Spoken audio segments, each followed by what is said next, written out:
Hello student, welcome to my channel.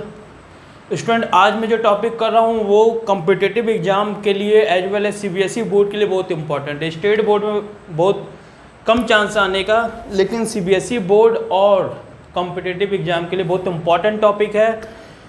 तो देखो, पहला जो शुरुआत का कुछ टाइम होगा, शुरुआत का जो 4 से 5 मिनट होगा, वो सब्जेक्टिवली भी इम्पॉर्टेंट है, चाहे कोई भी बोर्ड हो। उसके बाद जो हम लोग करेंगे वो कॉम्पिटिटिव और सीबीएसई के लिए इंपॉर्टेंट है। तो सबसे हम लोग करने जा रहे हैं types of distribution of charge. Types of distribution of charge करने जा रहे हैं, ठीक है। देखो क्या है ना, चार्ज किस तरह से डिस्ट्रीब्यूट हो सकते हैं। पहला है, अभी तक हम लोग जितने भी पार्ट पढ़े उसमें है ना, सभी पॉइंट चार्ज थे, छोटे छोटे चार्ज थे, तो उसमें कोई डिस्ट्रीब्यूशन पढ़े नहीं। अब देखो क्या है, हो सकता है रॉड हो और रॉड में क्या, पूरा रॉड क्या चार्ज हो, तो इसको हम लोग क्या बोलेंगे, इसको हम लोग बोलते हैं लाइन चार्ज डिस्ट्रीब्यूशन। इसको लीनियर चार्ज डिस्ट्रीब्यूशन भी बोला जाता है, लीनियर चार्ज डिस्ट्रीब्यूशन भी बोला जाता है, लाइन चार्ज डिस्ट्रीब्यूशन भी बोला जाता है, ठीक है। इसमें लाइन में चार्ज क्या होता है, डिस्ट्रीब्यूट होता है, ठीक है। अब ये आया क्यों, जैसे देखो क्या है ना, कोई तुमसे अगर बोलता कि है ना, बताओ आयरन को किस तरह से रिप्रेजेंट कर सकते हो, आयरन को का कैरेक्टर क्या है, मास है क्या, नहीं। 2 kg मास भी आयरन हो सकता है, 10 kg भी हो सकता है, 50 kg भी हो सकता है, 1000 kg भी हो सकता है। तो मास तो उसका कैरेक्टरिस्टिक्स नहीं है ना, क्योंकि वो हर जितना ज़्यादा होगा उतना ज़्यादा मास होगा। तो आयरन कहीं देखो किसी बुक में कि है ना आयरन का मास इतना होता, नहीं देखो ना, क्या देखो, डेंसिटी। तो डेंसिटी एक ऐसा टर्म से, चाहे कितना ज़्यादा हो कितना भी कम हो, डेंसिटी ऑफ आयरन सेम ही रहेगा। तो डेंसिटी क्या होता है, मास पर यूनिट वॉल्यूम। एक वॉल्यूम में जितना मास होगा उसको हम लोग डेंसिटी बोलेगा। अब चाहे कितना भी ज़्यादा वॉल्यूम हो मास के आयरन का, डेंसिटी तो वही होगा ना, क्योंकि वो 1 यूनिट वॉल्यूम की बात कर रहा होता है। तो इसी तरह देखो, कोई भी अगर है ना, कोई भी एक मान लो रॉड है, तो उसका कोई बोलता कैरेक्टरिस्टिक्स पूछता है, तो बताओ चार्ज हो क्या नहीं, क्योंकि उस सेम रॉड में, जैसे मान लो कॉपर का रॉड है, सेम रॉड का 5 मीटर लेंथ होता है तो उसमें चार्ज कुछ और होता है, 10 मीटर लेंथ होता है तो उसमें चार्ज कुछ और होता है। तो हम लोग एक ऐसा चीज़ बनाए जिसमें कि क्या हो, हर जगह सेम हो। तो हम लोग क्या बनाए, लाइन चार्ज डिस्ट्रीब्यूशन, मतलब चार्ज पर यूनिट लेंथ। अब बताओ कॉपर कितना भी बड़े लेंथ का होगा, पर यूनिट लेंथ तो उसका चार्ज वही रहेगा ना। जैसे डेंसिटी, उस तरह से यहाँ पे हम लोग लीनियर चार्ज डेंसिटी को एक्सप्लेन कर सकते हैं, ठीक है, लीनियर चार्ज डेंसिटी को। तो बताओ लीनियर चार्ज डेंसिटी, यहाँ पे भी डेंसिटी बढ़ा रहा है लेकिन लीनियर चार्ज डेंसिटी है, ठीक है। तो यहाँ पे इसको लैम्डा से लिखते हैं, ये क्या होता है, लीनियर चार्ज डेंसिटी, ठीक है। तो इसका जो फॉर्मूला है, चार्ज पर यूनिट लेंथ, चार्ज पर यूनिट लेंथ। इसकी यूनिट बता सकते हो, कूलम पर मीटर, ठीक है, क्लियर है। तो इसको हम लोग लाइन चार्ज डिस्ट्रीब्यूशन बोलते हैं, ठीक ना। जब किसी लाइन में चार्ज का डिस्ट्रीब्यूशन है तो उसको लाइन चार्ज बोलेंगे, ठीक ना। अब इसी तरह से area charge distribution, surface charge distribution भी बोल सकते हो। तो सरफेस चार्ज डिस्ट्रीब्यूशन में क्या होगा, कोई सरफेस होगा, इस सब का ढक्कन अलग अलग कलर में चला गया, ये ब्लैक ये ग्रीन, बहुत सही।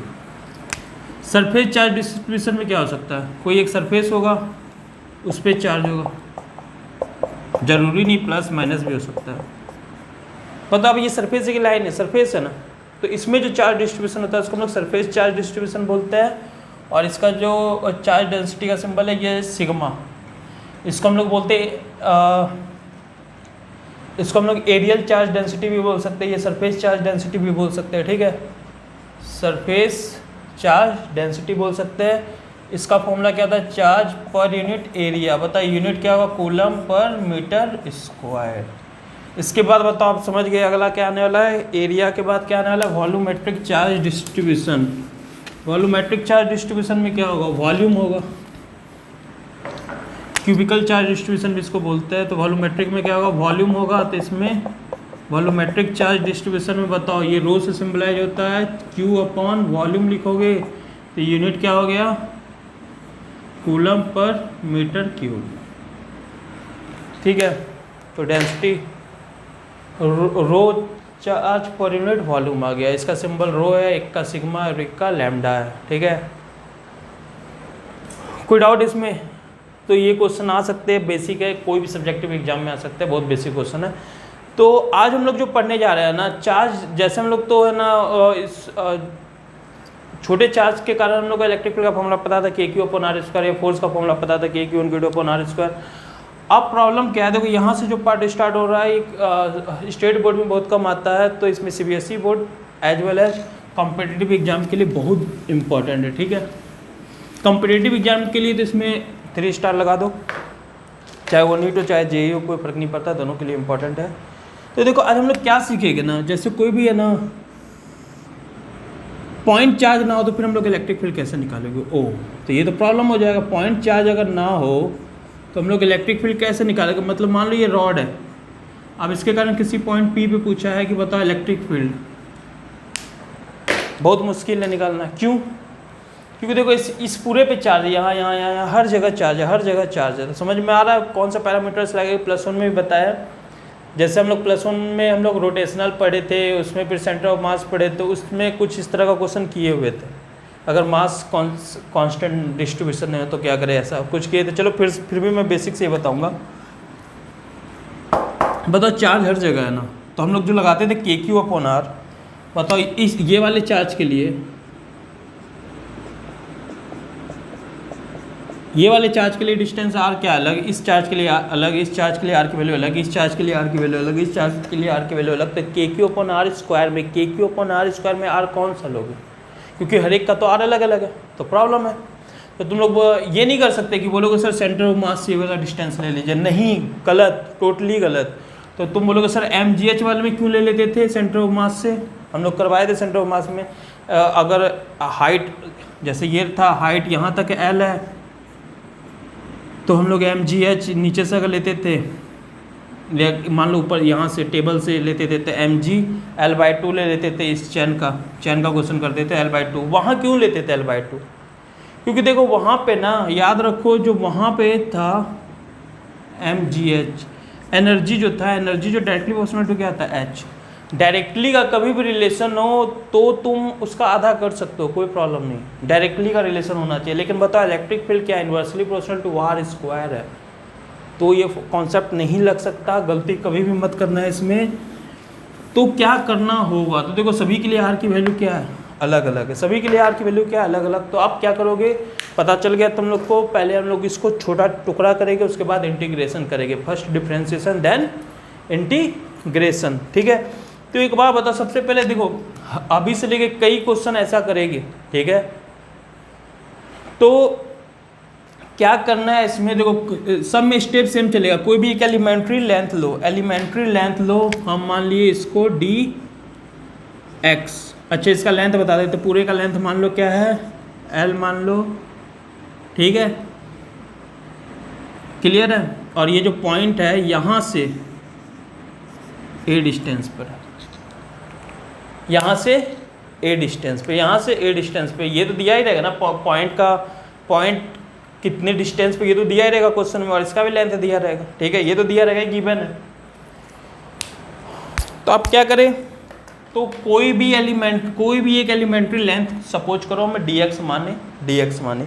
एलिमेंट्री सपोज करने के बाद दूसरा काम क्या करना होता है, पहले एलिमेंट्री सपोज करो कहीं पे भी, फिर उस एलिमेंट्री का पोजीशन बताओ पॉइंट P से, जहाँ से तुमको निकालना है। हर में यही करेंगे, याद रखना, x, ठीक है, बहुत सिंपल, क्या बात है, बहुत सिंपल, x मान लिए। अब क्या करना है, इस एलिमेंट्री में चार्ज कितना वो निकालना है, और फिर क्या कर दोगे। अब देखो यहाँ पे तो कूलम्ब्स लॉ अप्लीकेबल है ना, कूलम्ब्स लॉ का एक drawback, it's only applicable for point charge, distributed charge के लिए अप्लीकेबल नहीं है। आज हम लोग जो टॉपिक पढ़ रहे हैं electric field due to continuous distribution of charge पढ़ रहे हैं, electric field due to continuous distribution of charge पढ़ रहे हैं, ठीक है। तो वो इसके लिए अप्लीकेबल नहीं है। तो हम लोग क्या करें, जब भी कोई कंटिन्यूअस डिस्ट्रीब्यूशन ऑफ चार्ज आ जाए, बड़ा चार्ज आ जाए, तो उसको एक छोटा सा चार्ज बना दो, फिर फॉर्मूला लगा दो। फिर उसके बाद क्या करते थे हम लोग, इंटीग्रेशन, +1 में भी बहुत बार किए हुए हैं, ठीक है।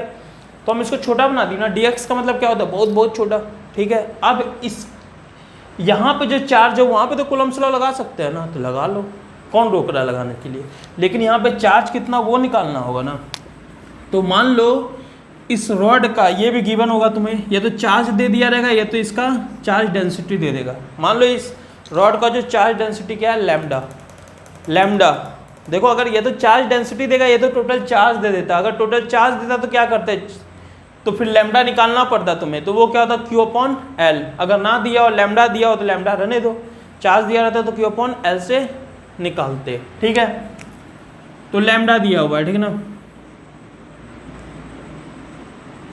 लैम्डा। अब यहाँ पे इलेक्ट्रिक फील्ड मेरे को निकालना है, तो हम लोग क्या करेंगे, सबसे पहले dx है, लैम्डा है, हाँ, तो हम लोग इसका चार्ज निकालेंगे। बताओ इस पे जो चार्ज होगा बहुत ज़्यादा होगा कि बहुत कम होगा, बहुत कम होगा, तो बताओ उसको भी हम dq लिखेंगे। इस dx में जो चार्ज होगा वो भी बहुत छोटा कम होगा, तो यहाँ पे हम लोग क्या लिखेंगे, dq क्या होगा बताओ। लैम्डा क्या है, चार्ज पर यूनिट लेंथ, 1 यूनिट लेंथ में लैम्डा चार्ज है, तो dx में कितना होगा बताओ। 1 kg का दाम 5 रुपये था, 2 kg का 5 × 2, तो 1 यूनिट में लैम्डा चार्ज है, तो dx में कितना होगा, लैम्डा इंटू dx। dq आ गया, तो इलेक्ट्रिक फील्ड निकाल दो। इलेक्ट्रिक फील्ड क्या होगा, k। यहाँ पे इसके कारण इलेक्ट्रिक फील्ड क्या होगा, इसके कारण बताओ, तो d लिखोगे, क्योंकि जब ये लेंथ छोटा है तो q चार्ज भी छोटा होगा, इलेक्ट्रिक फील्ड भी छोटा ही होगा ना। तो d = k, इस पे चार्ज बताओ कितना है, dq अपॉन इसका डिस्टेंस कितना है, x²। सिंपल, यहाँ तक कर दिया, आधा खत्म। यहाँ तक आना चाहिए करना, यहाँ तक आना चाहिए करना। ठीक है, तो ये हो गया। तो अब हम लोग क्या करें, आगे बढ़ते हैं। तो बताओ d = क्या लिखोगे, k। dq की वैल्यू क्या है, लैम्डा dx अपॉन x²। समझे। अब ये फॉर्मूला फिनिश्ड, तो आप जब भी फॉर्मूला खत्म हो जाता है, कूलम्ब्स लॉ लगा ले, तो उसके बाद कौन ऑपरेटर्स आता है, याद है सभी को, हाँ, वो क्या आता है, इंटीग्रेशन। तो इंटीग्रेशन कर दो। तो बताओ d का इंटीग्रेशन, और इधर k, लैम्डा कांस्टेंट होता है, लैम्डा जो कांस्टेंट वैल्यू, तो वेरिएबल का इंटीग्रेशन कर दो। कहाँ से कहाँ तक, हाँ, लिमिट बताओ कहाँ से कहाँ तक। ये रॉड कहाँ से कहाँ जा रहा है बताओ, ये क्या है, यहाँ से लेके रॉड यहाँ तक जा रहा है ना। ये चार्ज कहाँ से कहाँ तक जा रहा है, चार्ज देखो यहाँ से यहाँ तक है, यहाँ से यहाँ मत कर देना। चार्ज कहाँ से कहाँ तक, ये देखो चार्ज यहाँ से यहाँ तक है ना, यहाँ से यहाँ, यहाँ से यहाँ। तो क्या लिखोगे, ये बताओ, ये पॉइंट P से ये डिस्टेंस कितना a, और ये डिस्टेंस कितना a प्लस l, ये a प्लस l। तो क्या जाओगे, a से a प्लस l तक जाओगे। ऐसे मत कर देना कि बोलते यहाँ से 0 से a प्लस l, नहीं, 0 से a प्लस l करोगे मतलब तुम इसको भी काउंट करो, जबकि यहाँ पे तो चार्ज है ही नहीं। तो तुम यहाँ से यहाँ लोगे ना, चार्ज यहाँ से यहाँ तक है ना, तो क्या लिखोगे, a से a प्लस l। किसी को कोई डाउट? ठीक है, अब आगे बढ़ो, यहाँ पे कर लेते हैं। बताओ d = क्या आ गया, हाँ, तो अब इंटीग्रेशन किए थे, इंटीग्रेशन, अच्छा यहाँ पे इंटीग्रेशन कर दिए थे ना, ओके, एक step, k lambda dx upon x² का इंटीग्रेशन कर दिए थे। तो बताओ d का क्या बन गया इंटीग्रेशन, e k कहाँ से कहाँ तक था, a से a प्लस l तक था। तो लैम्डा बताओ, इसका इंटीग्रेशन -1/x होता है, ये सभी को पता है। कैसे आया, तो इतना तो पता ही होगा ना। अब प्लस में पता नहीं dx अपॉन x² का कितनी बार इंटीग्रेशन की हो। x -2 पर इसको ऊपर ले जाओगे, x पे पावर -2 हो जाएगा, एक पावर प्लस करते थे, -2 + 1 हो जाएगा। ठीक है, और मल्टीप्लाई करते थे, तो -1 से मल्टीप्लाई किए, तो -1/x, a से a प्लस l तक। ठीक है, इसको कर लो। तो e = क्या आ गया, माइनस बाहर करो, -k lambda upper limit, minus को बाहर किए, अपर लिमिट x की जगह एक बार ये रखो, एक बार ये, तो a प्लस l -1/a। इसको सॉल्व कर दो, तो e = क्या आ गया, k लैम्डा, अंदर जाएगा 1/a -1/a प्लस l। ये फॉर्मूला, इसको सॉल्व करना, सॉल्व कर लो, कोई प्रॉब्लम नहीं है। क्या हो जाएगा, e = k लैम्डा ए प्लस एल माइनस ए, पलटे ना इसको, माइनस अंदर गया तो पलट गया ना, ए प्लस एल, ए से ए कट गया तो ये फॉर्मूला बन गया। ठीक है, क्लियर है। तो ये लाइन चार्ज डिस्ट्रीब्यूशन के लिए था। अगला जो टॉपिक हम करेंगे वो क्या होगा, रिंग के लिए। हम देखो रिंग के लिए तो जीरो ही होगा, हम लोग करेंगे सेमी सर्कल के लिए। अगर कोई चार्ज डिस्ट्रीब्यूशन सेमी सर्कल में है तो कैसे होगा, ठीक है ना, तो उसके लिए हम लोग करेंगे अगले वीडियो में, ठीक है ना। तब तक ये बाय, थैंक यू वीडियो देखने के लिए। अगर अच्छा लगा हो तो कमेंट करें, बेल आइकन को दबा दीजिए जिससे कि फर्दर जो भी वीडियो अपलोड होगा तो उसका नोटिफिकेशन आपको मिल जाएगा। Okay, thank you.